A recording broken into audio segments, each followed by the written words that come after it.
Welcome, welcome, welcome, friends. I am back at the home of Heather Havoc's crib, and we are going to have a nice poly conversation with some poly people.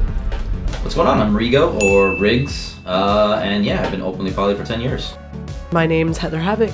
I have been openly poly for the majority of my life since I was 18. I'm 31 now. My father's reaction can only be summed up in one thing. His literal response was, Heather, I'm a hippie, man. Free love. Do you guys feel that there's going to be, and this is kind of hypothetical, so a lot of people call this a phase, or they think that this is just a certain temporary thing for a lot of people, and I understand that too, because a lot of people do, they have crises and they go through phases. But do you think that this is something that will fade away when your life settles down, or, this is something that will interest you in a certain period of time? I love this question because I'm just gonna straight up. I'm 38 years old. At this point, I don't know if I'm. I've been with my partner for 10 years. I think I'm as settled can be when it comes to like having a stable dynamic. I also don't want to ever have kids, and as a byproduct of that, I got a vasectomy. Which is also great being poly. So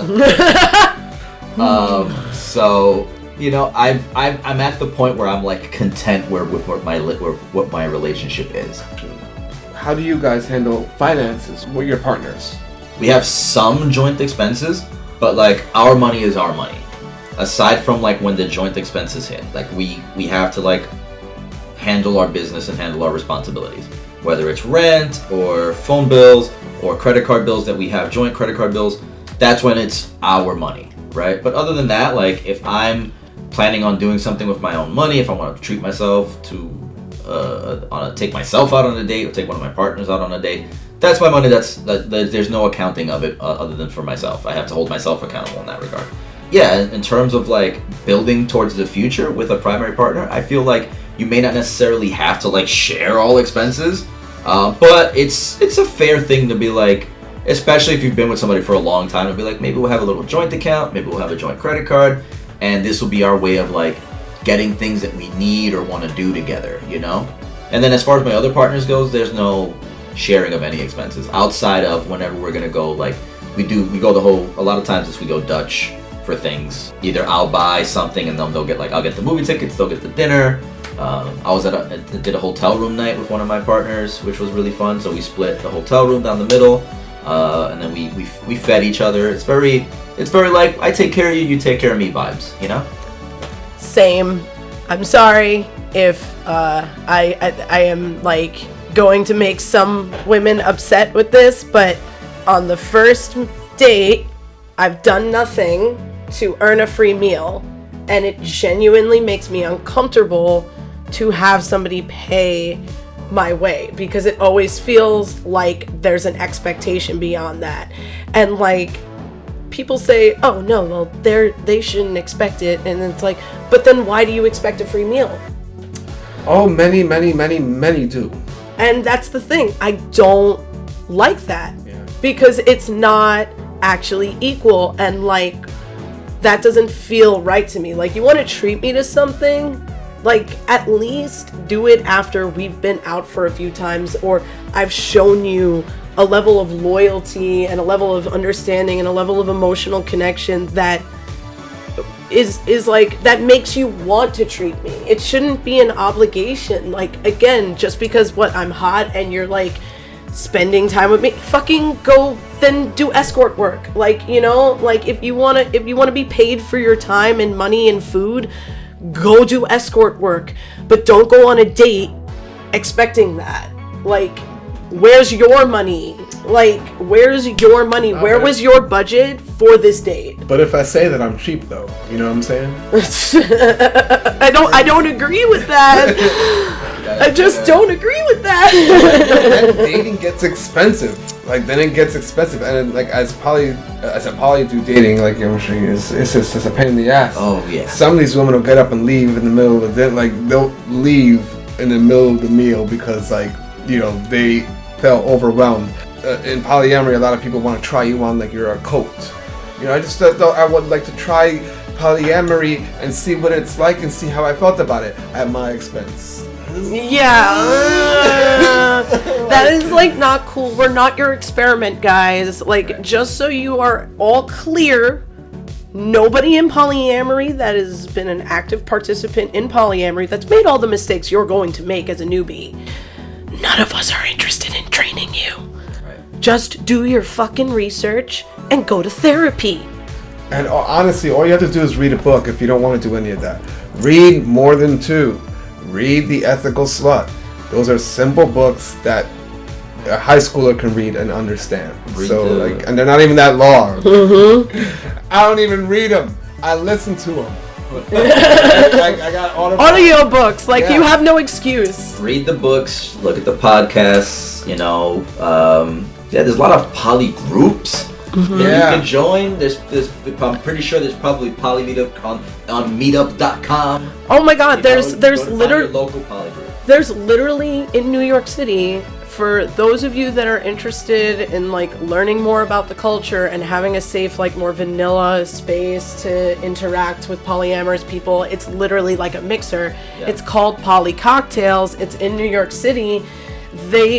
I love that. I really genuinely love being in that space, and sometimes I will go not even with the intention of being culted, but like just to be around other poly people, to bring my partners out to a space where we can like flirt with other couples, where we can just like flirt and exist, and like, oh, this person's kissing this person and their wife is over there. That's beautiful.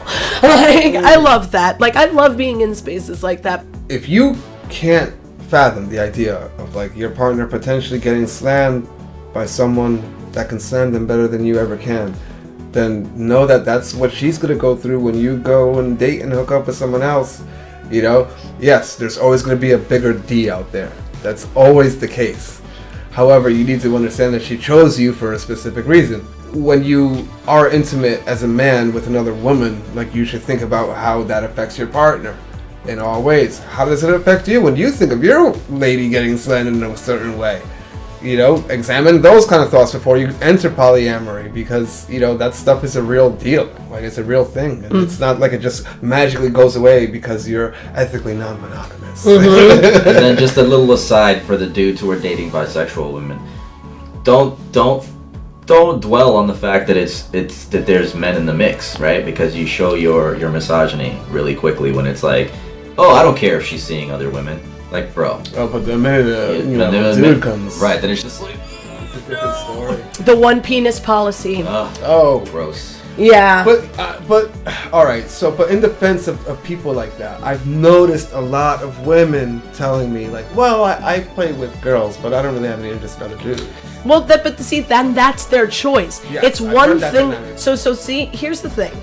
It's one thing if you have a one penis policy because you chose to have a one penis policy as a woman. Like, you literally went into that being like, you know what, I'm really not interested in any other dude. You kind of have all the masculine energy or whatever that I'm looking for.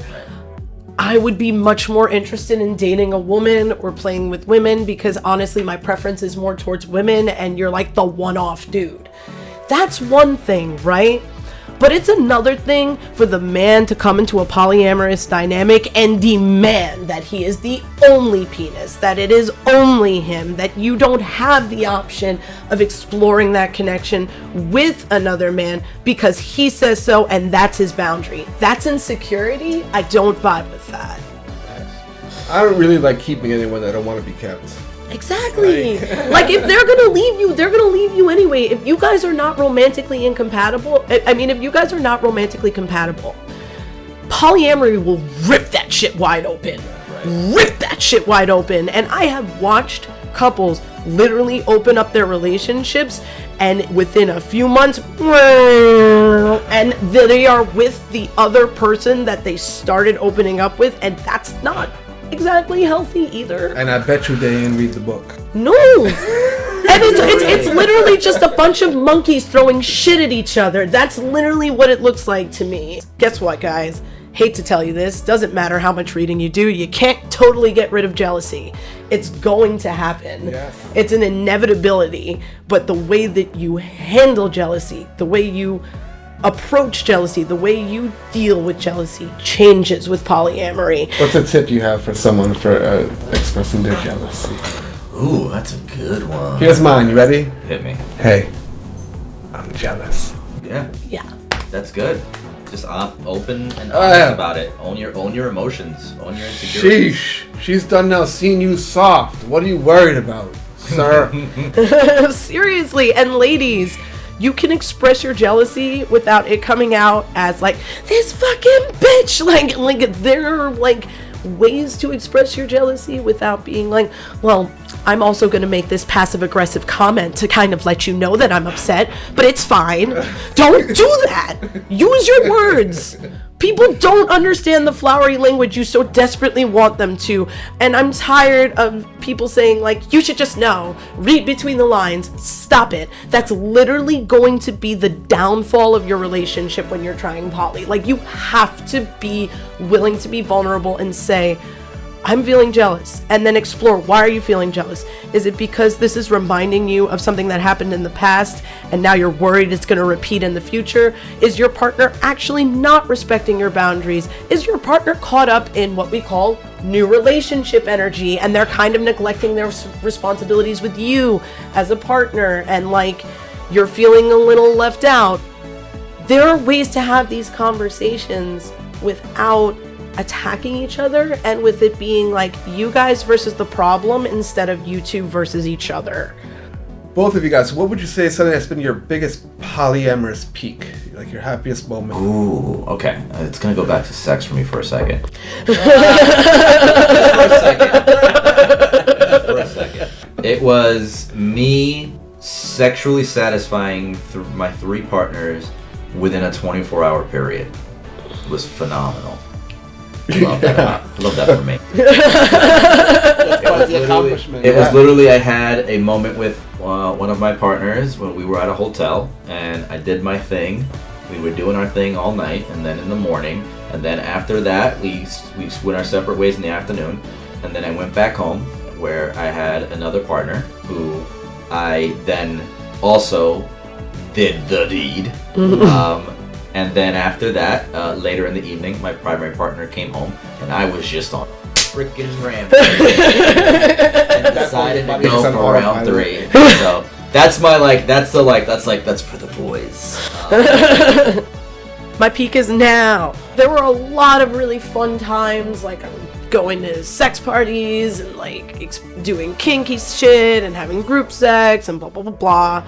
And like there were some really great, awesome, wild times that I can't even deny. I had really a lot of fun, but they were still not healthy dynamics. So I feel like now I am very settled in my polyamory. And I know what exactly I'm looking for now at this point.